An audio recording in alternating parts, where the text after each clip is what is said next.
Prihajam kot romer miru in se predstavljam kot apostol upanja, je papež Frančišek dejal v svojem prvem nagovoru v Srednjeafriški republiki. To je prvič, da je papež Frančišek prišel v državo, kjer poteka državljanska vojna, a tej postaji se ni želel odreči, čeprav so mu to odsvetovali. Gre pa za državo, ki je ena najbogatejših v Afriki, kar zadeva naravne vire, a hkrati tudi med najrevnejšimi, saj je po neodvisnosti zapadla v krize. Papež je ob tem izrazil upanje, da bodo volitve čez nekaj tednov omogočile, da bo država vedro stopila v novo obdobje zgodovine.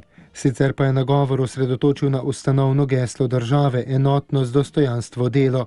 Enotnost je temeljna vrednota sožitja narodov, je dejal, v zvezi z dostojanstvom pa dodal, da je treba vsem zagotoviti dostop do izobraževanja in zdravstvene oskrbe. In zadnje, delo. Papež je poudaril, da prebivalci Srednjeafriške republike lahko izboljšajo svojo zemljo, če bodo modro izkoriščali njene obilne vire.